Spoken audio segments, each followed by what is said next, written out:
All right, we are live.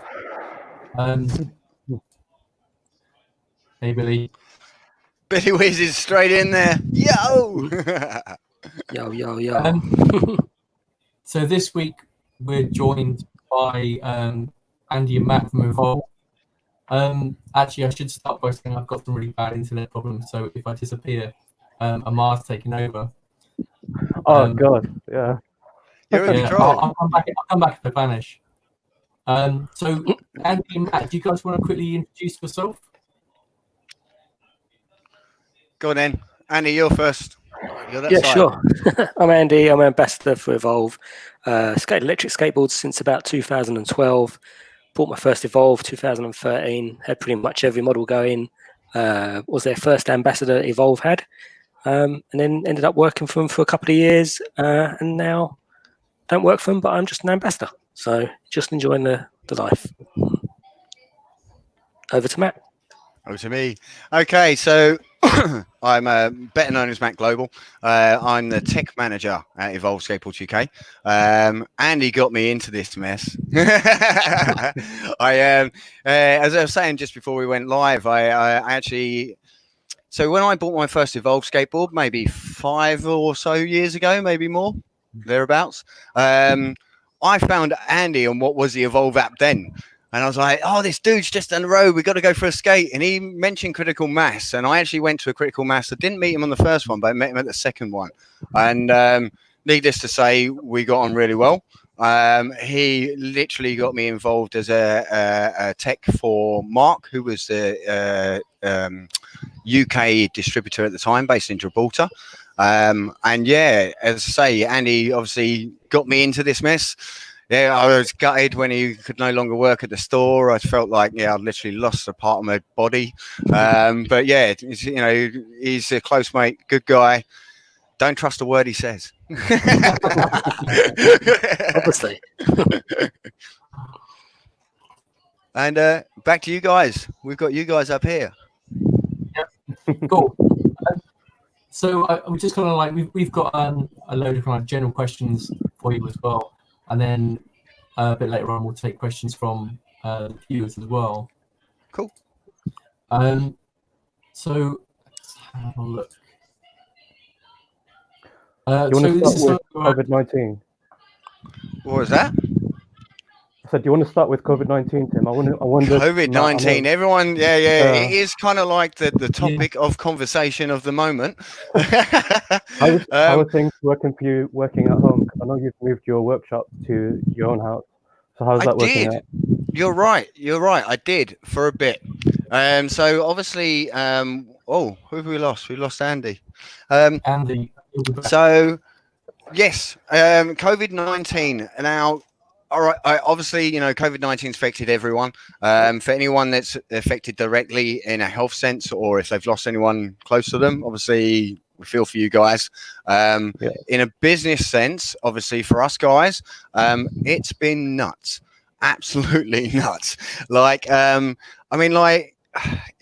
COVID-19 has affected the country in a completely adverse way. I feel for the people in the travel industries, in the entertainment industries, restaurants and all of this. These guys must be having an incredibly tough time.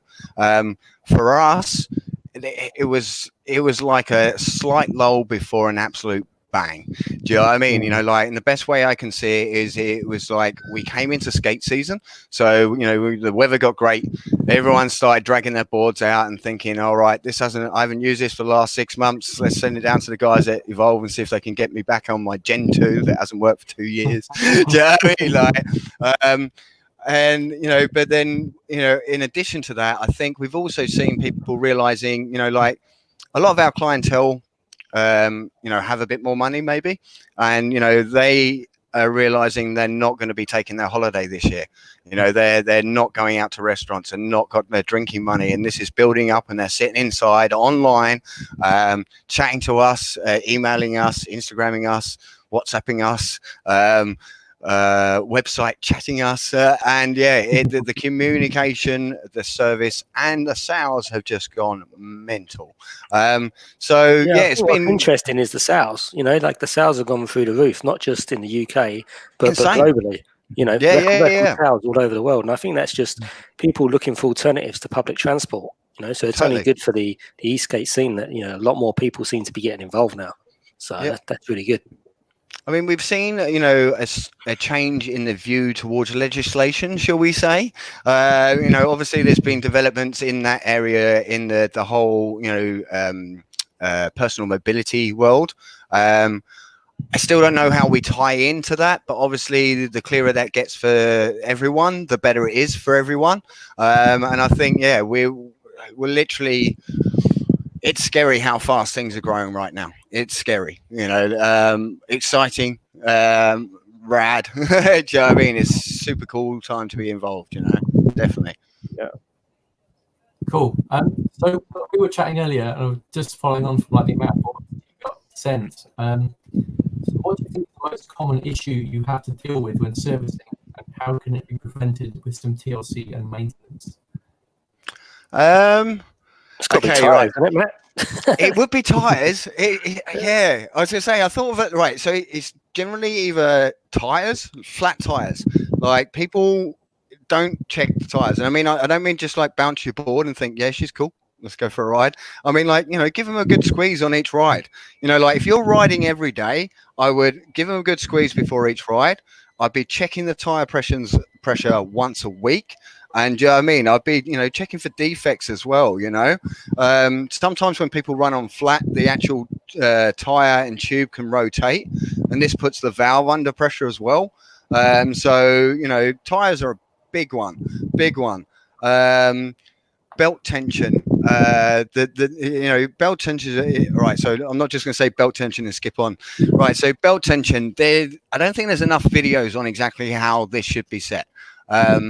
So, you know, a lot of people think it needs to be tight, and ultimately the more tight, if you over tighten it, this will put additional strain on the board.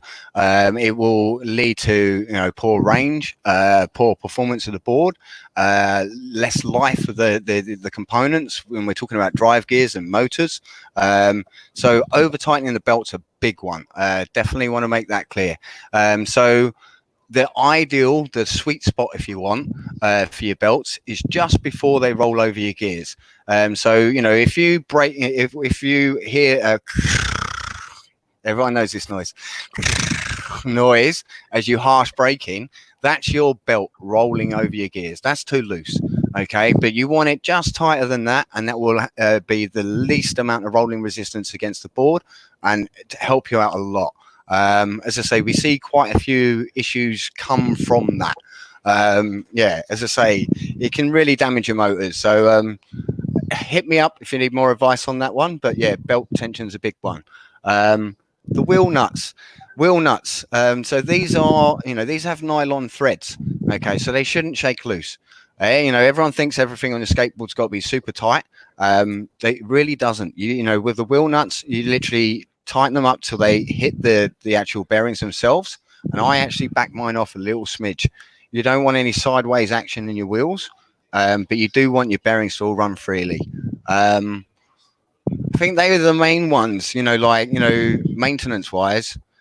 And another small request I might have for everyone, anyone who's sending their board to me at service, please can you clean it before you send it in? like straight up, like, you know, if I'm going through stuff with you and we're trying to look for, you know, the cause of a concern, like giving your board a good clean might help you find a lot of things yourself, and it definitely saves me a lot of headache when I get it on the workbench. So yeah, personal request to everyone out there, please clean your boards before you send them for service.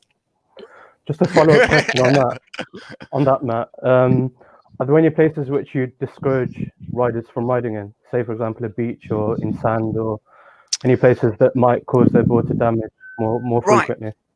So, right, this is a very good point, mate. Very good point. Okay, so like the boards, especially the new GTR range, have been made incredibly durable. Okay, I use the word durable, not waterproof. Like they can withstand a hell of a lot. But when you do these things, understand that, you know, like, you know, if you leave your board cogged up in, you know, like it could be sand, salty water, even just mud, that will, attract rust to your board, and this will cause you concerns. So yes, go enjoy your ride, make the most of it, but understand that, if you do get it real messy, this does have an impact, and cleaning and maintenance will absolutely help you out if you do that. So yeah, as I say, it's not a case of don't go do it. Sure, do it, have fun, but understand that, if your board's caked in wet mud, it's going to suffer. Yeah, just clean it after, basically, I think is all the fun, Yep. Straight up. Back sand is always good fun. But yeah, just make sure you give it a good clean afterwards. Cool. So I've got a few other questions coming in from people as well. Okay. So I'm just going to randomly go through stuff I've been given. Favorite Evolve event? Evolve World Cup. Have to be. Do you know what? It's difficult because they've all been so amazing for different reasons. But I think for me, one that will always stand out will be the first World Cup. There wasn't as many people, but there was such a special feeling about it. And we all knew when we met each other that we would be close friends, for years to come. And, it's super cool to, I'm literally everyone that was at the World Cup, I still speak to every now and then. Do you know what I mean? Some of them have become incredibly close friends. And yeah, others, it's always great to see that they're still about and still enjoying the rides and stuff like that. It was. I think what was amazing about the first World Cup is they actually shut down a whole village. Like there's a little village in the south of France, and the whole village was shut down. So all the roads, all the paths, everything was completely shut, and you could party till midnight, 3 a.m. None of the people. We were literally racing around the streets at midnight, 1 o'clock in the morning, full pelt, enjoying blasting music, and the whole village just got behind it. So that was really, really cool to see. I've never really experienced anything. All the other World Cups since then have been a little bit more, how you'd expect. But the first World Cup was something really unique. It was amazing. I know what you're saying. I guess from there the World Cup's become more professional. Do you know what I mean? There's been no disputes over, who crossed the line because we've had the tech to, to deal with that.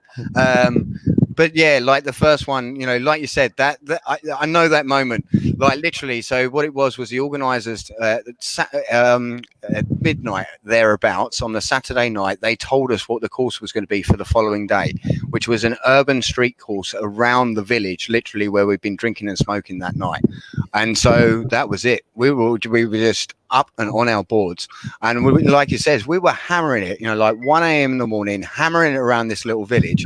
And like the local residents literally came to the door, and you'd expect someone to start wagging a finger and shouting something. No, it was faster. It was incredible. Do you know what I mean? Nothing's quite going to touch that. Well, I don't know. I mean, as I said, every event so far has been special in its own reason, but that one will probably be one of the most memorable. Definitely. Yeah, and it's a bit like the Carve Electric Cup that they had, because it was born out of a Facebook group. It wasn't Evolve that started the first World Cup. It was the Evolve owners group said, shall we get some riders together? And a guy said, I've got a village in France that I know the mayor. Let me chat to them and see if they'll host it. And then people from a Facebook group around the world all met up. So yeah, it was just crazy. People from the States and Russia and all over the world. Yeah, a true community event to start off with. Yeah. I think that's one of the things which makes Evolve quite special, is that they run these events and they open them to the whole community as well, like the UK Open and all the go-kart tracks. So you're encouraging this scene more generally and not just your select group of riders, which is really refreshing to see, I guess.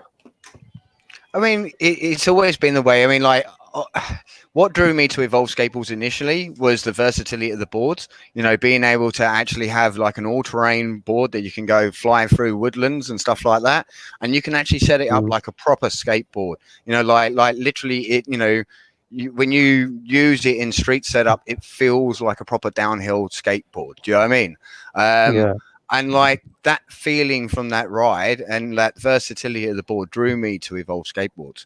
And I think, like with all the events, it's been a case of, come and get involved. Not everyone being able to do that, ultimately with our off-road events, this might not suit say a boosted, you know.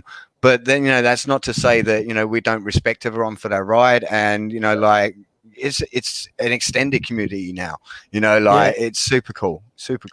I think, you know, especially in the UK, we've led the way really with the whole community ride things, because I remember when I first went to Critical Mass, there was only like one other person. And in a short space of time, Critical Mass grew to be 20, 30 riders. And in the Cyclopark events that we put on, you know, they grew. And it was just really interesting to see that as soon as the community and group rides sort of started in the UK, and this was probably around 2015, 2016, all of a sudden that started spreading everybody else around the world. So I think the UK definitely led the lead on community events for sure. I think it's just a case of we all started to realise that we were like-minded people and we could do this. Do you know what I mean? Like, you know, it doesn't matter if you're a doctor, a lawyer, or a paper boy. Do you know what I mean? If you've got this love of boarding, Oh, is he gone? Dropping in and out a little bit. Give him a second. He's back. You're back. He's back. But I would say, Matt, I think it's the reason that you two guys, or everyone at Evolve, you're so community minded. I think that's what makes it special for us guys, the riders, because we know that when we're sending our boards off to you guys to service, you actually do it with care and you go above and beyond all the time. So it's not just like any other Eastgate company where they're just doing it as a job. You guys are actually really passionate about it. And that's what makes it quite special, I think. That's super cool to hear. It is super cool to hear. I mean, like, we're real fortunate in that we do get praised. You know what I mean? Like, it's really nice. You know, like, you know, obviously, as I say, as tech manager, I'm the after sales guy. So, like, basically, if anyone's frustrated with something that's gone wrong with their board and they're not having a great time, I'm the guy that cops it. You know, like, I'm the guy that's there to hug you and hold your hand and, you know, bring you back and, like, you know, ultimately make everything okay for you. And, you know, like, you know, I mentioned to someone on Friday, I was just apologizing for the length of time that we've had that board, and, you know, assured that I'd spend a bit more time with it over the weekend. And this guy's like, dude, what are you doing? Spend some time with your family. And I was like, but you are my family. Like, straight up, the community means that to me, you know, and it, you know, and that extends around the world now. You know, like, I literally have friends, you know, what people I consider friends around the world that have come from this community. So yeah, love you guys. So Nelson was asking about the response, but I think you might have missed the start of the stream, saying how inundated he is at the moment with stuff to deal with. Sorry, what was the question?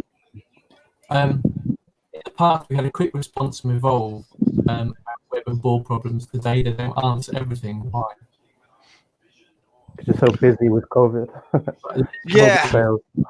As I say, like, communication has been difficult recently. I'm not used to that. You know, like, I like to be there like this for people. And so, like, when I'm not, I instantly apologize for the time it's taken to get back to them. Most people have been super understanding. You know, like, most people realize that, you know, like, there's going to be inevitable delays with the delivery service. You know, like UPS at the moment, you know, like, they're saying that it's busier than Christmas, but obviously they've also got staff isolating. You know, so, like, you know, like, and we've seen this across it, but everyone's just doing their best. And ultimately, you know, through the COVID-19 thing, I think, you know, the majority of us have got this, we're in this together kind of attitude. So, you know, like, yeah, I think we're supporting each other. And for the most part, people are understanding, you know. I hope you appreciate we try. I guess this one's a question for Andy, I guess. I get it all the time and I don't really know how to answer it. How does someone become an Evolve ambassador? I don't know. I think it's changed a lot now.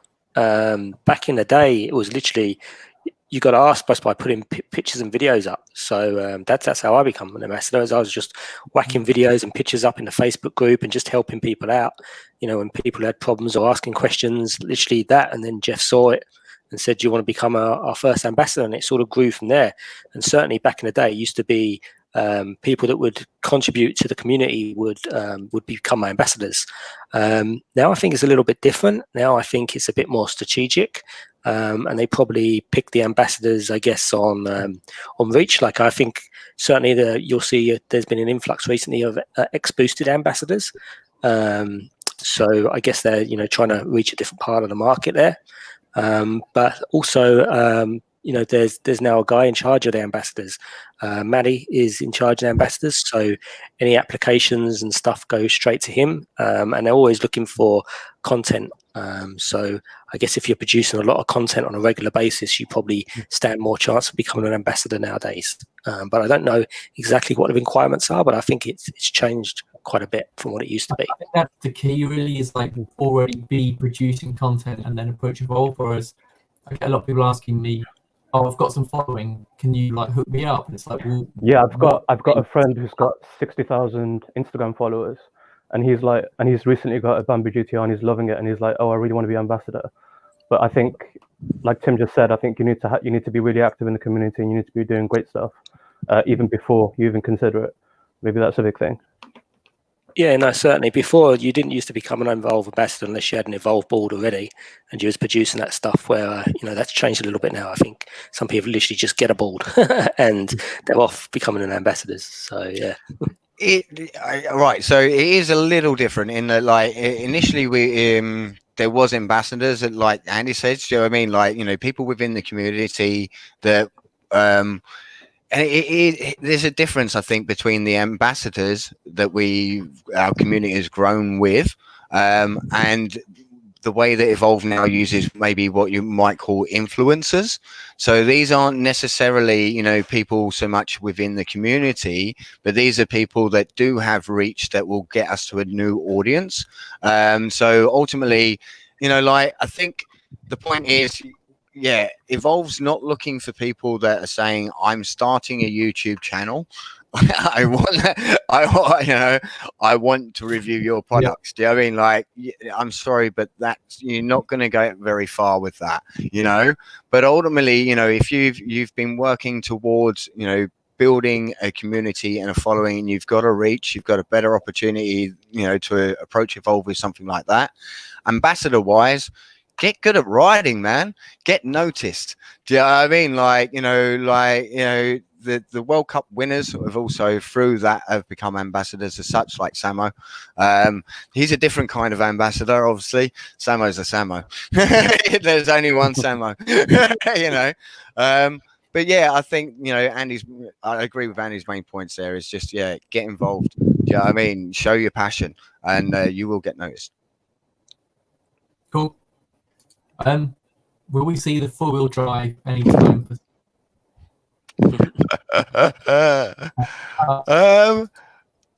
I could probably answer that as a possibly. I don't know. Right. So to be clear, the 4-wheel drives were literally concept boards. Do you know what I mean? This was a kind of like, what could we do? Absolutely nuts. Do you know what I mean? If we were gonna, let's just, let's take an Evolve board and put it on steroids. Do you know what I mean? And they're super fun. I had the pleasure of riding them around that UK track, the UK Open track. Oh my God, exhilarating. Yeah, totally. But to be fair, at the moment, it was a case of they were good for track riding. But I think ultimately people would be looking for more range from a board. I don't know where Evolve's going with it. Thing, would people want a 4-wheel drive board with less range? Yeah. I think maybe would people even be able to hack it, because they're going to be so powerful and torquey that it might be dangerous for most Evolve riders. I mean, you're catering for the masses in the e-skate market. You're not after a niche. I don't know. They was pretty solid. Like the amount of traction those boards had. Like you could literally just ping it around a corner as fast as you could, and the thing would just grip. Like it was really, really grippy. It was. You had to get used to. Yeah, had to get used to riding them. I mean, they didn't handle the same way as another board. They didn't handle at all. As I say, where you were used to the board moving sideways through corners, it just didn't. And you had to adjust yourself to hold on to that thing. Yes, I did come off. couple of times. A couple of times. Is that a board which you guys would want Evolve to come out with in the future, like some kind of off-road beast with good range, or would you prefer just a normal AT board that's versatile and you can convert to a street board? In all fairness, I trust Jeff to come up with the dreams, man. Jeff holds his cards incredibly close, incredibly close. But then, having followed him from, the earlier Gen series through to GT and now GTR and with the Stoke, I'm super excited. I'm as excited as the rest of the community about what this guy might be coming out with next. Do you know what I mean? But yeah, he doesn't tell us. He doesn't tell us. Okay. So the Viper dipped boards were super cool, but only available in Australia. Yep. Do you think we'll see exclusive Evolve boards offered to UK customers someday? I'd say possibly. I don't know. We've not been advised that would happen. I think obviously in Australia they thought they'd do something cool like that and see how it went. Obviously, if it went well, then we might see it, growth around the world. But I honestly don't know how well they did look cool though. Did you see those boards? They did look cool. I'd want one. I'd want one. Yeah, I haven't got one of those on my wall yet.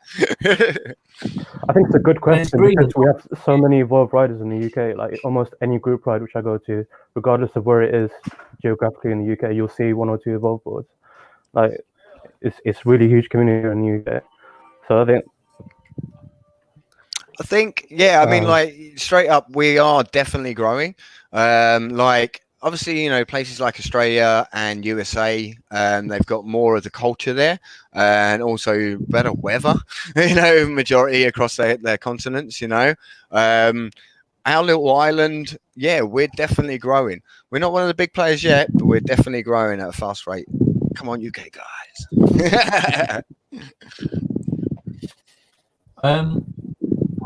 Yeah, okay.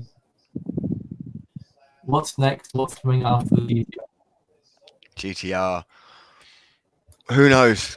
As I say, I think we covered that in the last one. Radness. Jeff. Yeah, more radness, more craziness, more coolness. I don't know. Who knows where it's going to go? Would you like to speculate let's say, what would you like to see come next? What features would you like to see come next? I don't know. It's interesting because I think we've seen a lot from the community. I mean, mentioned earlier, we'd like to see faster boards. I think, there's definitely a group within the community which might like to see faster boards. But as Amar was mentioning earlier, I think we have a responsibility to the public. And I don't know how we'd go around that. Do you know what I mean? And obviously with the developments of legislation, ultimately, right. So Evolve makes skateboards for fun, for recreational use as such. Do you know what I mean? But there is definitely more and more people using them for commuting. Do you know what I mean? And so I think we just have to see how the public accepts us and also consider the safety of the riders. Do you know what I mean? But if I'd like something that had a little bit more speed, maybe. I don't know. Yeah. I'm greedy. I like something with a bit more range. Bit more range. yeah, Even though you can swap the battery, for me, it's all about range. More time out on the board. I don't know. I'm done. I mean, I've got a few boards, so I generally take a couple of boards out with me, and they'll be set up in a different way. So I can hit my all-terrain, and then I can hit my street, and then I might have a couple of boards set up in different street variations as well. So I don't ever really get to the point where I run all my batteries down. Not all of them. Yeah, I'm 120 kilos, and I can expect about 14, 15 miles just gunning it on 7-inch AT wheels. And I'm 30 kilos more than your average rider. But I think an accessory I would love to see from Evolve would be like active brake lights or something, and integrated lights just turn on, instantly from your remote or whatever, and you never forget about charging. It'd be something really cool. Yeah, I'd like the remote to have a buzzer on, for sure, like a bell built into the remote. That'd be Yeah. pretty. Yeah. That's definitely something I've been banging on about for a while. Yeah. I mean, like it's really cool because Jeff does listen. Like the feedback from the community is literally how the R2 was built.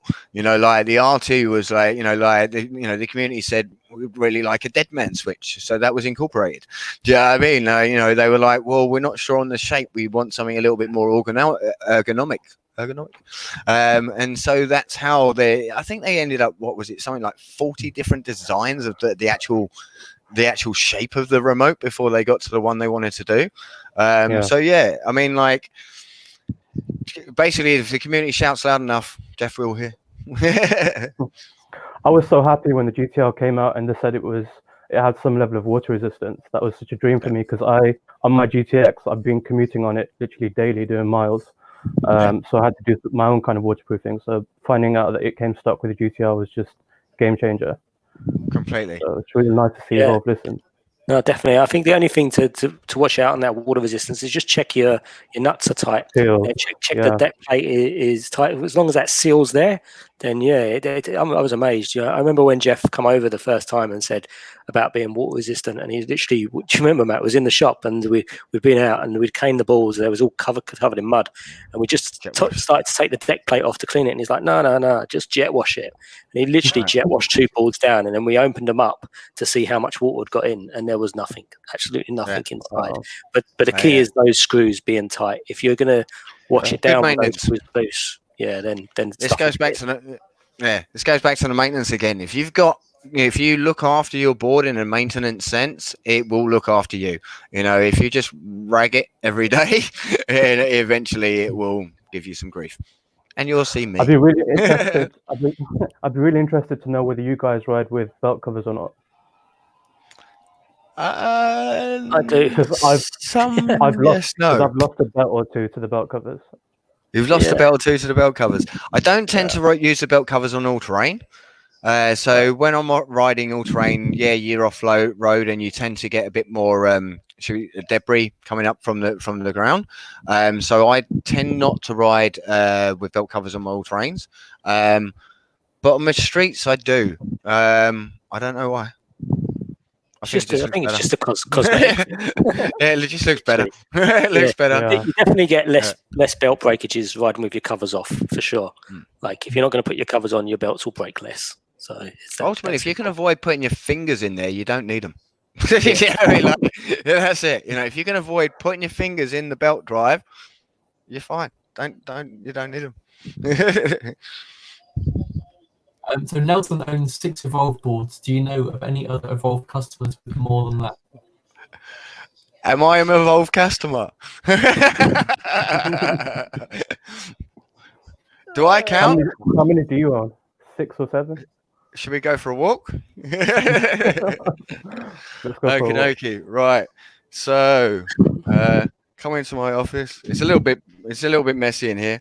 Okay. So we got the main 3 on the back wall there. We've got the Carbon GT, the GTR, the GTX, and then we come across to this wall. We've got a special edition Bustin, and then we've got a special edition Pintail, and then if we come out here, we go up onto my stairs. We've got the snowboards at the top there. But here's my Bamboo GT. Here's my Gen 2 Bamboo. Here's my Carbon Gen 2. I've actually got Mark's Magic down here as well. But I don't know. Was you counting? Magic's a nice board. Magic's a custom board that we made for Mark. He was the Evolve UK owner before Jeff took it back in house. So that's a Gen 2, but with GT parts. So it's a dual motor Gen 2, which is it's really nice. So, it's made specially just for him.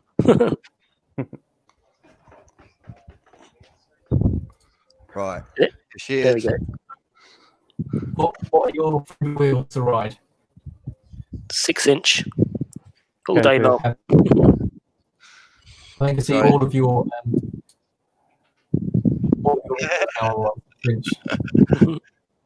there we go.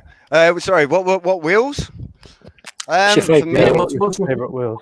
What's my favorite wheel? It's gonna be a 97. I got two. For general use, I'm gonna go with the new GTRs. They are banging. Do you know what I mean? Like literally, they seem to tick all boxes. You know, like you can, you know, they've got the nice wide contact patch, so they're beautiful when you do put them into a slide. But they're a bit grippier than the original 97. So They're super grippy. I've ridden them so many times through thunderstorms. I don't advocate this, by the way. You know, everyone ride at your own discretion. But I've ridden them through thunderstorms again and again, and they really do stick. I even carve in really wet surfaces, and they're surprisingly grippy. yeah, they are surprisingly grippy. If you want to learn to slide, though, I would definitely grab a set of the original 97s. They don't wear as well, but if you're interested in sliding, they definitely definitely break loose a lot easier. Do you know what I mean? You know, like they're not going to hold out in the rain. Do not use them for that. But yeah, it depends on what you're looking for from your ride. Do you know what I mean? But I think the 97mm size is banging. It's spot on. Do you know what I mean? Like it's the perfect balance of, you know, like acceleration and top end. Do you know what I mean? They're a super nimble wheel still, you know. 97mm wheels all day long. I think you get the best of both worlds there, because if you go to a smaller size wheel, you get more torque, and if you go larger, you get more top speed. But you're at the sweet point with the 97s. Yeah, completely. Cool. This is Nelson's collection. Carbon GTR, Bambi GTR, Carbon GT, Bambi GTX, Bambi GT1, GT Special Edition. That's some collection. Yeah. Nice. Good man. Right, it's on. I've got to buy another board now. I'm buying another board right now. What was that? When a group ride in Birmingham, Nelson drove all the way from Germany to join us for a ride. Yeah, it's crazy. That's super cool. That is super cool. He's the most dedicated e-skate rider I know. I think that's probably one of the longest e-skate journeys in a car I've ever seen. I don't know. I was always impressed. Like see Ewan. Ewan lives up in Scotland, and he just like pop up for mass once a month and stuff. Do you know what I mean? I'm like a local. Sorry, the guy with the caravan, is that? No, that's Liam. Liam, that'd be Liam. No, Ewan. Ewan's one of the XR3i that he sort of evolved it. But he used to come. He was a regular for mass and cycloparks. He'd always come down from Scotland. Yeah. Liam's a good crack. Do you know what I mean? He'd definitely pop down every now and then. But like Ewan, yeah, as I say, he was like a local. He was here all the time. It was wicked.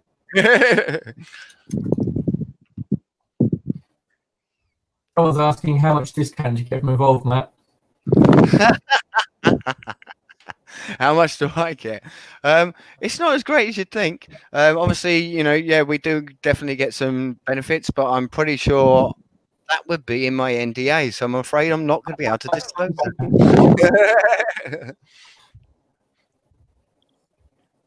I've got a question which a few friends ask me a lot about the new R2 remotes. So with the old GT series, the R2s, you could actually check your battery diagnostics from the R2, but I don't think you can do that anymore on the GTR remote too, can you? Why is that, do you think? Why do I think of that?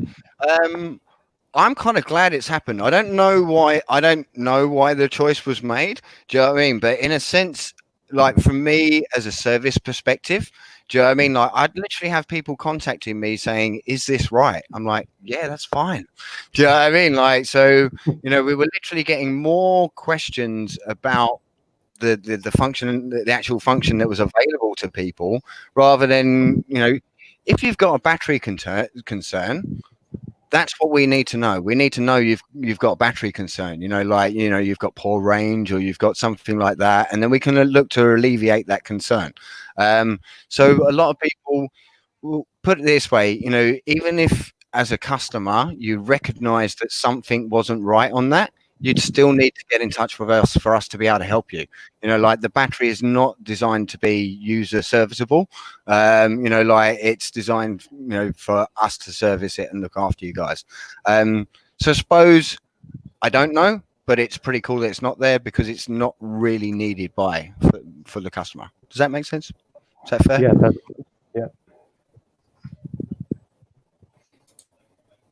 Who would win the race? Matt or Ah. Andy? All day long.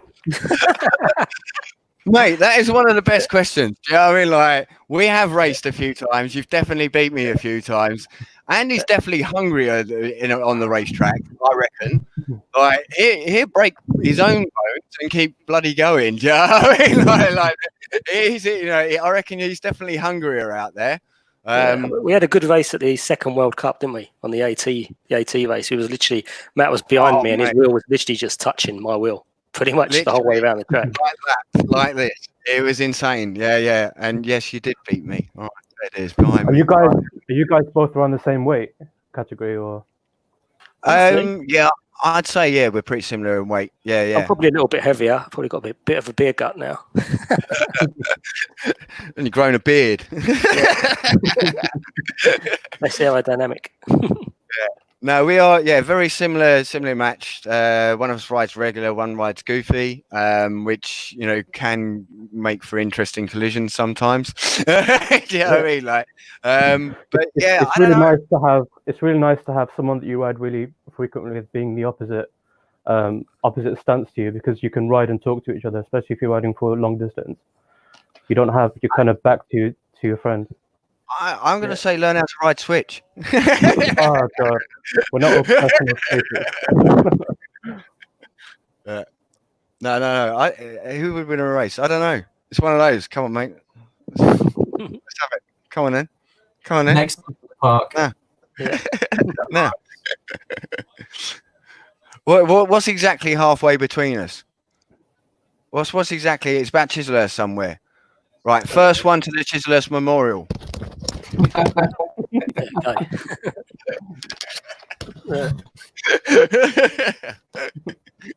Fun and games. So, have you had any issues yet with the new batteries? Have you had any issues in the workshop with it? Have I had any issues? What, have I broken them? I guess it's a general question on how are the new batteries doing compared to the old one. I would say, in general, they're solid. Hey, like the design is revolutionary, and we actually have very, very little concerns related to the battery. I think ultimately because the boards are so much more durable, we're not dealing with water getting to the batteries. Do you know what I mean? Like that just doesn't happen. No, like literally, I'm trying to think if I've even. This is probably in my NDA again, but I can quite honestly say I hardly had to do any work on the batteries at all. I think from a rider's perspective, what I would say is I'm about to hit 2,500 miles, and I'm still getting the exact same range as I did when I first unboxed the board. So I don't think that's anything which GTR riders should be concerned about, really. Yeah, no, I echo that as well. Like I was, quite surprised. Now I think I had the first GTR in the UK before it was launched, and it's exactly bang on the same it was now. I took it out for a test, literally a range test the other week, and I'm still getting 17, 18 miles on a battery on 6-inch ATs. So it's like, wow, happy days. And there's a lot of charge cycles on that board. Trust me. Yeah. I do look forward to that. Do you know what I mean? I look forward to seeing how the boards age, because ultimately they're not going to. The batteries won't last forever. Do you know what I mean? I'd like to see, how we do. For me, it's always when we go through winter. The temperature, when the temperature drops. That's when we see, batteries impacted by the temperature, and that's when we notice a lot more things. But as I say, I've not seen anything so far, and they've been really good so far. So good work. Is there any general advice you would give to Evolve riders about what kind of percentage to keep their board at if they're going to leave it in storage? What kind would you say? 60%, 65%? I think this might actually be in the manual. I think if you look in your GTR manual, you might actually find an advisory in there. So I would check that and go with that if it's there. I think it's about 40-50%, something like that. Yeah, I would say just below half. Do you know what I mean? Most riders don't intend on spending a lot of time, not doing it, not riding for a lot of time. But if you do realise that, it's got, the weather's got rubbish and you're not getting out on your board, it probably is worth just running it down just below 50%, and it'd definitely be happier. I mean, like straight up, there's lots of information online on lithium-ion battery care. There's a lot of, you know, like different opinions on what people think of different things. Most of it is, you know, like I would say, yeah, batteries do degrade over time. We can't avoid this. Do you know what I mean? Battery technology is getting a lot better, but they do currently still degrade over time. So, you know, as much as it might be doing well now, eventually they are going to start breaking down. Batteries prefer regular use rather than being stored for a long periods of time. But yeah, like you say, if you are going to store it for a period of time, it's best to run it down to halfway. Yeah, keep them dry. Use them before you lose them. Get out there, ride, man. So my internet's so slow, I'm having a hard time bringing the questions up. I can talk about batteries for a bit longer. Yeah. So when you guys join the next edition of the Paris Eastgate Cup, we need an Evolve UK team. Oh, there it is. Well, you guys, yeah, man. I mean, like, I nearly went to the last one. We just got busy.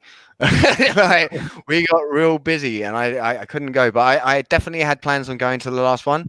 I actually love Paris. You know, we've got some great friends in Paris. I really enjoy riding Paris. The E Grand Prix is a good event to go out to as well. But yes, no, definitely, I'll come join you guys. Yeah, I'm committing now. Done. Excellent. If you were not working for Evolve, who would you want to work for? Ooh. Ooh, I don't know. That's a difficult one. That's a tough one. I don't know. Part of me wants to say myself, but I've tried that before, and I'm not a great boss. I don't know. Would you narrow it down to saying it would definitely be Eastgate related? Maybe Playboy. Playboy. Yeah. I could be a Playboy fluffer. I mean, yeah, I could be a fluffer. I don't know. I genuinely feel like super lucky to do what I do. You know, like, not to say like it's an easy job. You know, you know, I think everyone that works from Evolve is passionate about what they do. Jeff, I think, is probably the most passionate, like relentlessly passionate about what we do. And I think we all, you know, like strive to keep up with that guy. You know, like, I honestly, I hope I don't have to do anything else. I hope this is me. You know, like, I hope I don't have to do anything else until I retire and can't skate anymore. God, looking forward to that. Yeah. On a different point, which Eastgate camera do you guys prefer? Would you go down the GoPro route, or would you go Insta360? You've been having a lot of fun, haven't you? Yeah. Yeah, no, I love the Insta360. For me, it's just the ease use. Like, I haven't tried the new GoPro, but I tried the other 3D one they had out before, and the software was just crap. You know, trying to process a 2-minute clip would just take forever, and trying to edit it was just horrible. But Insta, since day one, before the 1X, the 360, I literally just use the phone app. I do all my videos on the phone. And then I literally just chuck it into Final Cut Pro to add a bit of music and a few cuts and whatnot. But I also, the way I like to edit on the Insta360 app, you've got the way where you can select different waypoints to view it. But I like I don't know if people have seen it, there's like a live editing view. So you can actually let the video play whilst you control which way the video looks. And that's really good fun. So what I do is I watch the video a few times, like 2 or 3 times, looking at the different angles, memorizing where different spots are. And then I'll edit the video live. So the video will be playing live while I'm scrolling the camera around.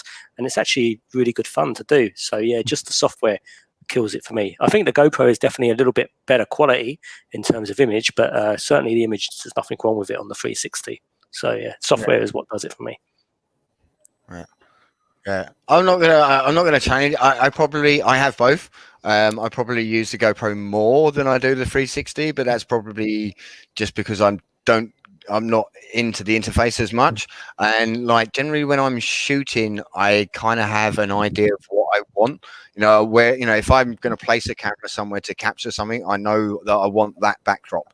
You know, but I think for a general skate camera, I'd have to agree with Andy, because you don't miss a thing. You know, with a 360 camera, you're getting everything, and the Insta definitely has enough quality for your YouTube videos.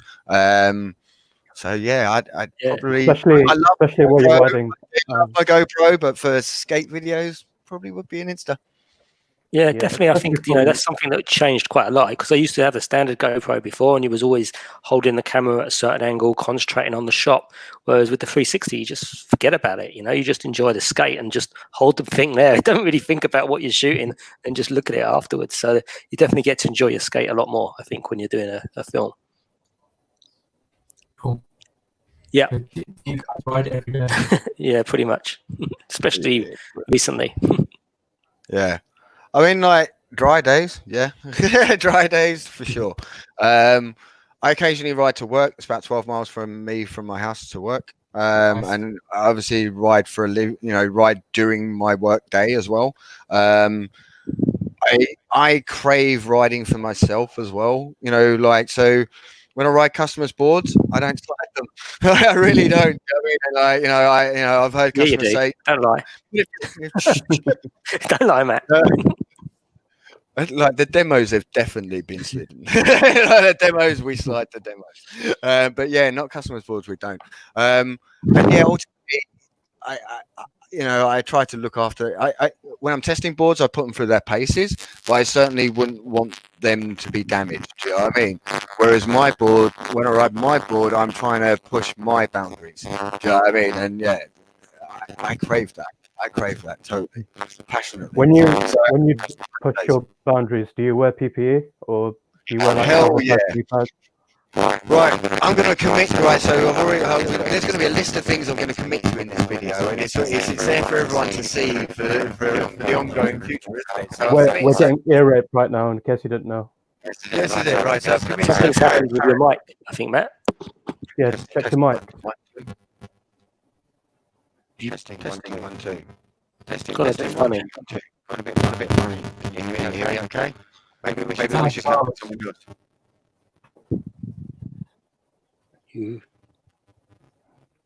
If you've got a mic on your laptop, then I think you can just unplug your headphones. Right, let's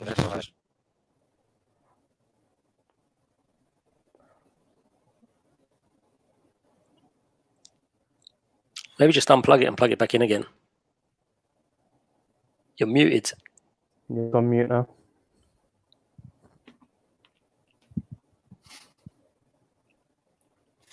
You're on mute, Matt. Down the bottom left-hand corner, there's a little mute button. See where it says stop cam? There you go. Am I back? Can you hear me? Okay. Yeah. You're back. Yeah. Okay, wicked. You have to remind me what the question was, though. PPE. So when you're really gunning it and pushing your limits, do you wear elbow pads, knee pads, wrist guards? 100%. Okay, so yes, committed to Paris and committed to PPE, right? So I will literally be doing a video on this very, very soon. I'd like to be encouraging people into sliding and progressing their techniques. But I think when any of us ride beyond or, towards the edge of our limits, PPE is essential. Do you know what I mean? Like, I never ride. Admittedly, you'll find videos of me in the past where I've ridden without wearing a helmet. That doesn't happen anymore. It just doesn't. I think there used to be an image where it used to be cool to take great risks. Whereas now I think it's way cooler to get up after having a gnarly slam and carry on enjoying your day. Do you know what I mean? Like, if I didn't wear PPE, I'd spend half my life in the A&E, man. like straight up. And when I push it, so every day I won't step on a board without a helmet and gloves. Okay, having cut my hands and working with my hands are important to me. So like, I always wear a helmet and gloves. Whenever I'm pushing my boundaries, or if I'm testing a board I think might throw me, I add knee pads, and I also have an impact jacket as well. So that helps me I don't bounce, do you know what I mean? But it helps me save myself from a few nasty breaks. And I also think another video I need to do, the crash test dummies thing. So I'm not a stunt man, but I've flown through the air a few times, and I've learned a few techniques that help me land and minimize the damage I do to myself when I do land.